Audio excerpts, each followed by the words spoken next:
Coach, if you'd like to start with an opening statement, and then we'll open up for questions. Yeah. Obviously, it hurts. It hurts.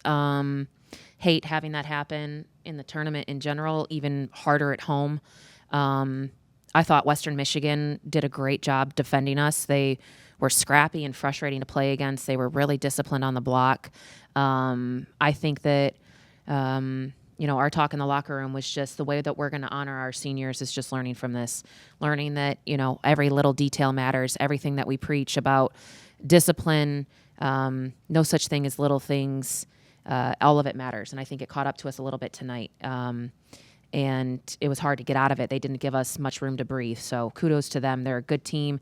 Every single person on that team did their part for them to make that happen. And we're going to learn from it. But big shout out to Lauren, Jess, and Belle. They've been amazing pieces of this program, and we're better because of them. Yeah, Coach, speaking about the game, the only set won was the second. Just what did you see in that second set that brought you guys to victory in that one? And then what did you see, in the other three that could have had improvement in trying to take victories there? Yeah, I thought in the second set we got better defensively, and we forced them into some things they didn't want to do. And then we were taking better shots. I thought a lot of times we were in semi-system, out of system, and putting a lot of pressure on our pins, and our pins struggled a little bit tonight with that. And we had to have a lot more patience in transition and better with that first contact. And we did that in the second set, and then kind of lost it as the match went on. Pins there, very sturdy block for Western Michigan tonight, 17 total. Yeah. To your guys, 10 still a respectable number, but 17's a lot. Just what did you see from Western Michigan? What did they bring in the blocking scheme to shut you guys down so well? Yeah, well, they got us out of system or in semi-system, and then they did a good job of just being disciplined with their press, and we did not do a great job of changing our shots. We were kind of swinging, hoping good things happened, and they didn't give it to us. So that's what happens when you're disciplined, good things happen, and they did that really well. Yeah, we looked to Amanda Otten's stat line today.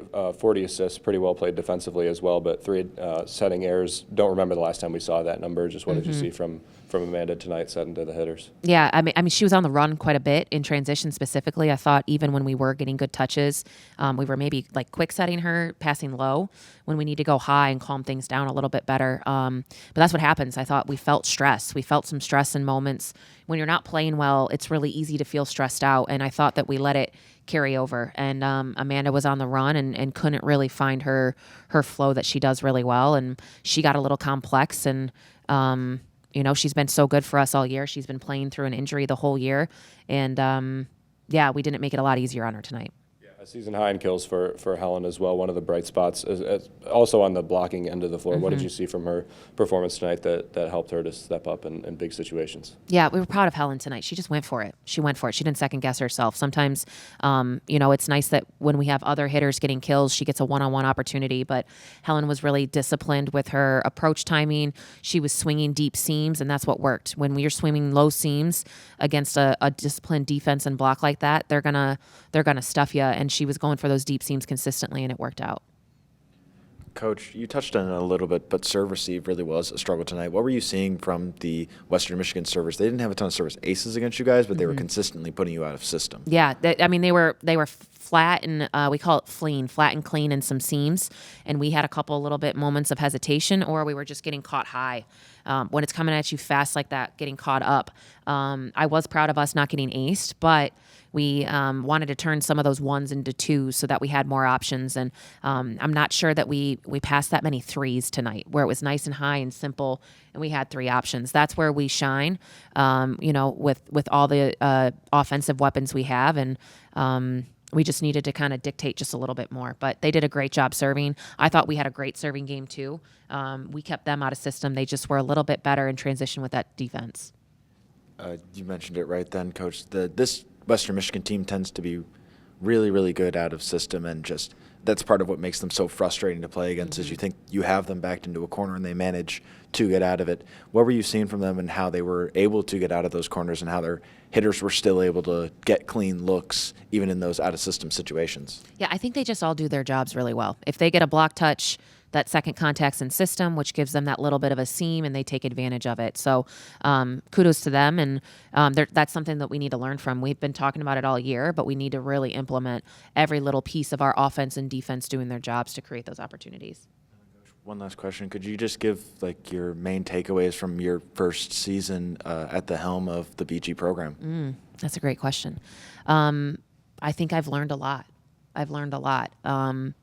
Ups, downs, craziness, having a 3-month-old, going through all those things.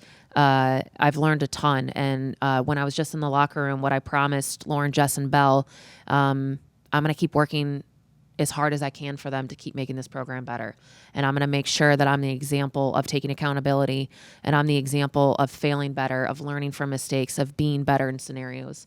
I think that that's the biggest takeaway from this year is just it's sometimes you can never predict things, but being prepared for it and how you respond is everything. So, a ton of learning, a ton of honestly crazy, but it made me better. They made me better, and I'm just really grateful. I'm grateful for this team. I'm grateful for this community.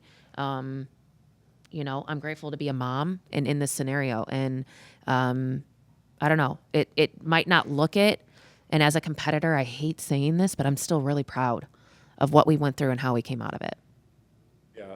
Yeah, last matches played for Belle and Lauren and Jess. Do you want to just say a couple of words about each of them, how much they've meant to the program over their 4 years here and their roles going forward and coming back and seeing so many alumni here this weekend as well? Yeah, absolutely.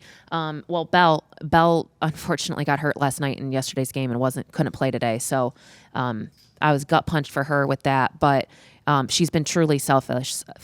She's always asked what role she needs. She's organizing the team. She's a leader off the court more than anybody. And in that presence, this is my first time in 8 years without a Laube on the team. So I'm going to miss seeing the family. I'm going to miss seeing Belle. I'm going to miss her honesty and her care for the bigger picture of our program. Jess has been somebody that's made me better as a coach.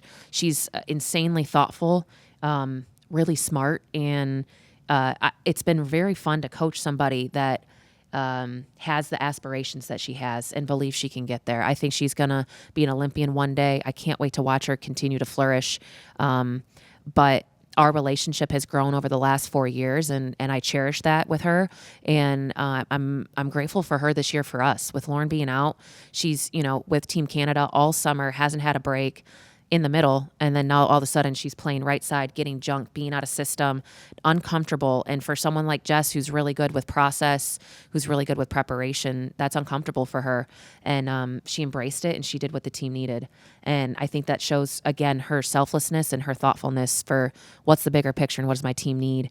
And then Lauren is one of those once-in-a-lifetime players I'm going to coach. She's unmatched when it comes to her talent, but I hope this year taught her that she's so much more than a volleyball player. And she's an amazing person. A lot of people don't get to see that about her. She's funny and goofy, but also so caring and kind at the same time. And having not have her on the court this year, I don't think that there's many players that can practice one game or one practice and come back the next day and her teammates embrace her like that. And I think that that's the perfect showcase of who Lauren is. An amazing player and an even better person. I'm going to miss him. Coach Alex, it seems like you guys had about 7 attack errors almost in every set except the fourth set there. You only had 4. Do you guys think that you guys were playing a little bit too aggressive out there, or was it just Western Michigan's defense just really getting to you guys? I think it's a little bit of both. I think that we could have done a better job of making different decisions with our attacking. I think in some moments we felt frustrated or stressed and probably could have been smarter, but also that level of defense that they were bringing with their block and with their back row, they forced us into that. When one shot that we're used to getting away with doesn't work, it forces you into something different, and something different isn't necessarily your comfort zone, and we let that get to us. asked you about all year, but one more chance just to talk about the fans that have been behind this team throughout the whole season, and then obviously here at the MAC tournament too. Yeah, really grateful for Stro and our Falcon faithful. We feel you all every game, and we talk often about making you all proud. Tonight didn't go, obviously, how any of us wanted it to go, and but I want to make sure everybody understands how much you matter to us, how grateful we are for all of you. We talk about it often at practice, and also I make the same promise to you that I made to the seniors, that this program is going to continue to fight to make you proud. We're going to continue to learn from these things and get better, and we're going to do our best to keep making sure that Bowling Green is in the conversation for championships in the MAC. Any more questions? Great. Thank you, Coach. Thank you all.